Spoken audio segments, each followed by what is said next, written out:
I don't speak behind anybody. I say it as it is. All right, Andy, as you have to take correction of that. We don't see it why the Biafra national anthem is going on. So that's observation, and the correction must be taken. Thank you. And so let us start immediately with our what we have in our agenda of the meeting today. I welcome every one of you today to this emergency cabinet meeting, where we will be discussing issues about the Biafra liberation and the achievement of the government so far. So I welcome every one of you as our December declaration is coming very close. The terrorist state of Nigeria is quaking, and of course we have done very, very tremendously well in representing Biafra people globally. So today, I welcome every one of you to this cabinet meeting. The meeting will be holding probably on every second week or every 2 weeks as we go closer to our declaration, and then we are going to move to weekly meeting as the case may be. So I hereby declare this meeting open. Let's go through the agendas of the day. Thank you. Thank you so much, PM. Strong stage. Once again, I welcome every one of you on the progress we have made so far, especially on the issue of defense. Biafra defense has been very, very strong. We're getting stronger by the day. The Biafra Liberation Army and the Biafra resistance fighters has done tremendously very well, and I will invite the Minister of Defense to also have his 2-minute briefing in the cabinet. Thank you.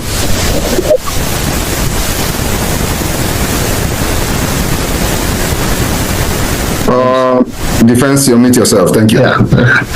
Thank you, PM. So, Biafrans, so I greet all the cabinet members present.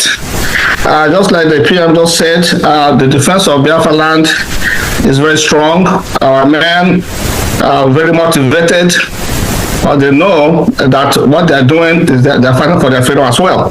So we are fighting for freedom. So our people are doing very well, and we're supporting them. So that's very, very important. I will thank all the federal government administrators, how they are also lending hands to support our men on ground by providing some needed supplies when there's need for that.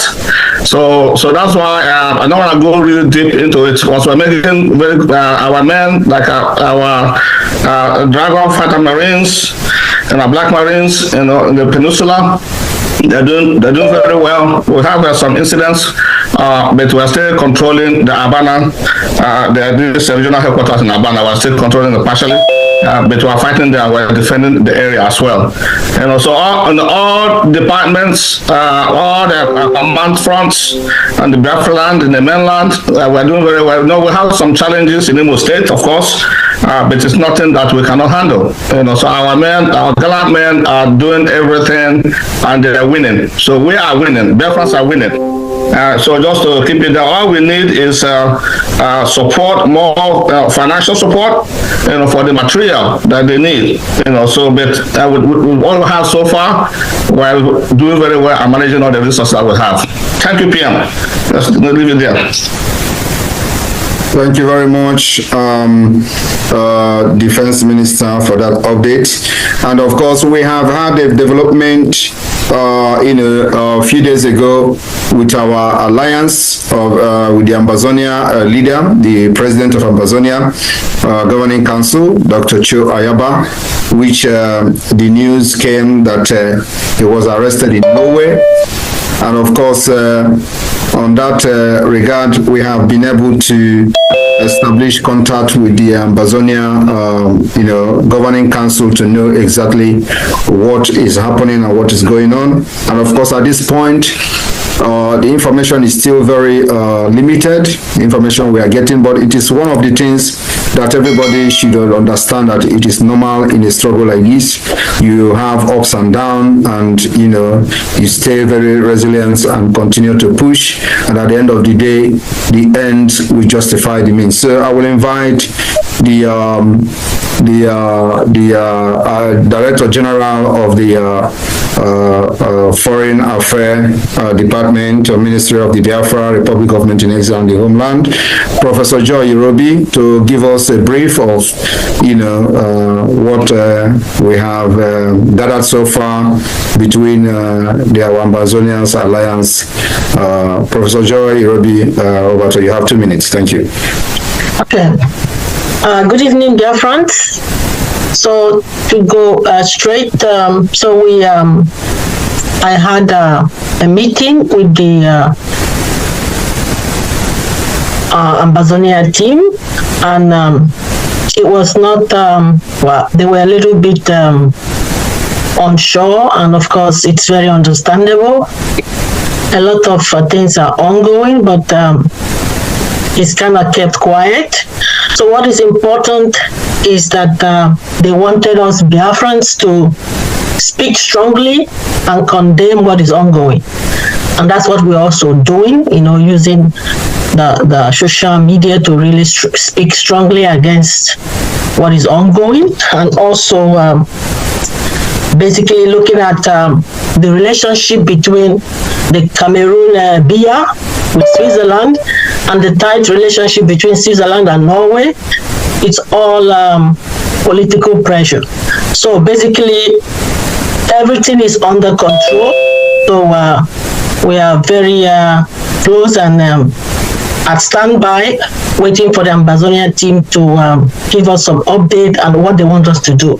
But it's very good that the whole of Biafrans are basically standing strong and really condemning what is ongoing. So it's I believe that this is an opportunity for Dr. Cho to actually showcase why it's very important for Ambazonians to be free. So it might look very terrible or very difficult, but without this challenge, we're not going to be free. So we see it actually as a positive thing, and this is going to end well. I want to stop here now. Thank you, PM.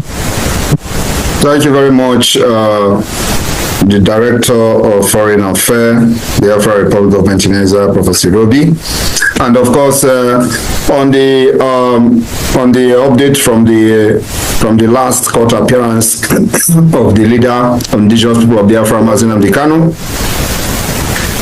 We expected that what transpired in the last court should have happened a long time ago, for the judge to step down because she can't convict Mazen Amdekano. And of course, with what we actually foresaw, we encouraged the leader of indigenous people of Biafra to make sure that he was not tried in the last court, and that actually what happened. So if you have listened to many analyses, they have said that he was kind of making a lot of he took the show by himself in the court and didn't allow the lawyers to continue, because it is not proper that you can't try a crime on top of a crime. So he actually took advantage of that, and that led to the judge from resigning from the case, which is what she should have done a very, very long time ago. And so we are expecting that there's going to be a change in this whole process. But remember that we are not expecting him to get justice in Nigeria court. That is impossible, and that's what we have been stressing from the one. Mazen Amdekano can never get justice. You don't expect government There's a terrorist government that went as far as going to another country to kidnap somebody and to come and give that person a justice. It's not possible. So every reasonable person should know this. And I'm very, very happy that Mazi Nnamdi Kanu understands this very well, and the message gets to him very, very well. Today, we are also getting information that the terrorist DSS did not allow the lawyers to visit him. It is also not a surprise to us. But one thing I would like to say here today to the lawyers who are still seeing him is that, you know, whenever I come to shout and cry like this, remember that there is something behind it. The problem Mazi Nnamdi Kanu have today is the ex-wife. She went to visit him, not because she want to do something. She want to know how he is doing. She want to know how healthy he is. She want to know everything surrounding him, how things are moving and how things are going. And she was very, very shocked that Mazi Nnamdi Kanu was sound, healthy, and healthy. So what is she? All right, wonderful people, welcome back to this wonderful channel where we'll bring you back-to-back updates and information as in the hot. In case you have not joined our social media handle, what are you waiting for? Kindly go ahead and subscribe, like, comment, share, and also remember to on your notification button so that whenever our news drop, you will be the first to collect them. All right, let's go down to the news proper as it hot. You don't share. Eastern Security Network don't say, NIG Army them boys they lie. Oh. Remember, there is this publication that NIG Army them boys say that they captured a lot of ESN members in Isochi. They say no be small thing happened there, that ESN members were captured in Isochi there. Say they capture ESN members, but the IPOB member don't release report. Let's go down to that information before we continue on other thing. The indigenous people of Biafra has debunked what it described as a concocted propaganda and falsehood peddled to the public by the Nigerian army that their troops and another group known as Udoka stationed in the southeast region killed 4 IPOB and ESN member in a forest at Umuaku Isochi, Umunochi local government area of Abia State. This was contained in a statement by IPOB Media and Publicity Secretary Emma Powerful and made available to journalists in Oka on Friday. It accused the Nigerian army of committing silent genocide against innocent Biafrans in their quest to blackmail and demonize IPOB before the international community. The statement reads in part, the Nigerian army has invaded an unaccountable number of communities and villages in the southeast, murdered innocent civilians, and tagged their victim murderers on IPOB or ESN. IPOB members are not violent, nor are they terrorists. In the same way, ESN operatives have never indulged in any form of criminality, nor are involved in any destructive activities that can cause the land of Biafra and Ndibo any harm.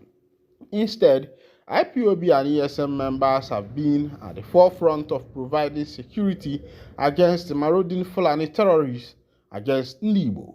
One must wonder why the Nigerian government and her murderous military are against IPOB and ESN, who are deterring the Fulani's terrorist onslaught against the Igbos. According to IPOB, the recent claim of killing 4 IPOB and ESN operatives at a forest in Isochi is another lie because there was no record of confrontation between ESN and the Nigerian army. More so, ESN does not have camp in the said location. If the claim of killing 4 Igbo men and women by the Nigerian army is true, the Nigerian army has just killed innocent people. Those murdered are innocent Igbo people. That is to confirm the furthering of the silent genocide being committed by the Nigerian army against Ndibo. The statement said IPOB further called on the Nigerian army to cease and desist from blackmailing IPOB and ESN when they kill innocent Biafran citizens. We are not criminals nor terrorists to be killed like animals, the separatist group said. All right, welcome back. This is coming from Mazi Emma Powerful, who is also the spokesperson to the indigenous people of Biafra.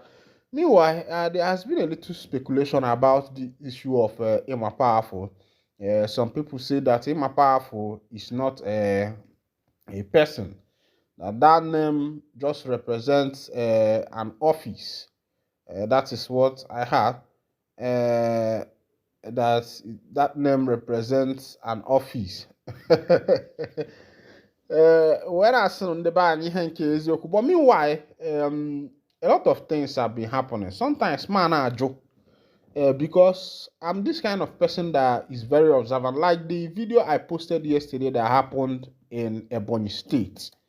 You know, I was able to fish out some things, some hidden lies in that video, and lots of people confirmed my observation. You know, that what I observed is true because looking at things, looking at the way those guys were holding their gun and their slogans and the rest of them, you know, and I was wondering, these people, are they really the Biafran army? Number one is that these people claim that they chased out the anti-court crew because on the body of that vehicle was written anti-court squad.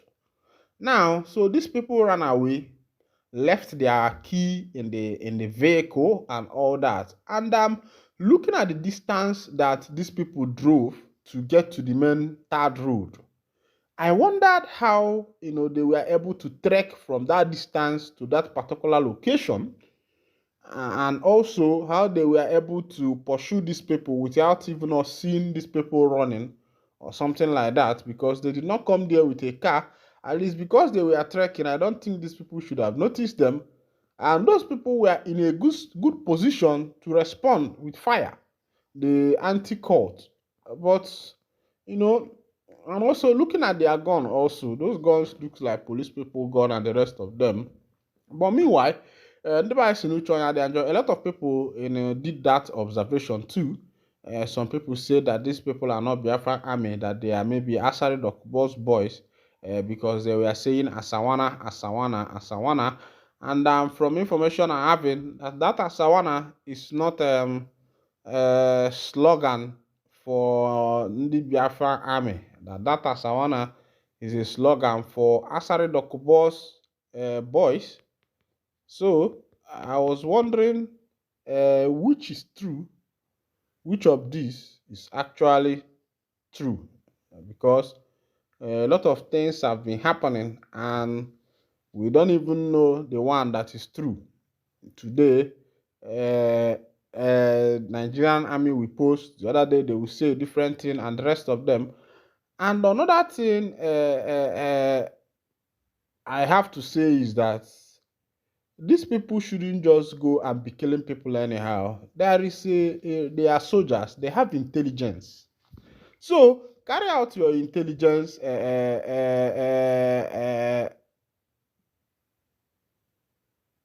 out your intelligence, and let us know what is happening, and not just by killing innocent people. Not by killing innocent people. Meanwhile, another information just dropped on my table. They say Biafra officials allegedly clash over money during live broadcast. IPOB UK makes surprising revelation. Let's go down to that information. Barely a week after loyalists of Simon Ekpa declared an independent Biafra in Finland, the United Kingdom chapter of the indigenous people of Biafra has expressed strong disapproval of the self-proclaimed United States of Biafra. The criticism follows a public fallout among top USB officials, Minister of Information and Minister of Finance over fundraising effort for the Biafra cause, an incident that played out live on camera in a strongly worded social media post. IPOB UK lambasted the group, accusing its leadership and armed affiliate of prioritizing financial gain over the welfare of the Biafran people. The post read, just over a week after their Prime Minister Ekpa was arrested by Finnish police and sentenced to jail, the armed groups he leads have begun competing for control over the ransom money received from kidnappers. We have consistently emphasized to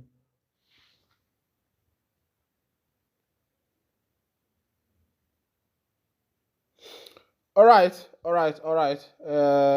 On that note, the information that is going on is that these people are now, fighting over money and gain, and I don't think this kind of attitude and character is expected from these men who a lot of people have believed in. A lot of people have believed in them, that they are the savior, that they are the one, that they are not just the savior, but the Joshua of our generation, that are to bring about the nation of the indigenous people of Biafra. And as it is, the information going is that our money issue has become a problem among them. Meanwhile, I will still look into that matter. I will make sure that I fetch the video and make sure that it gets to you. Ngwano, ebe a ka m ga-adọbiri ya ka emesịa nụ.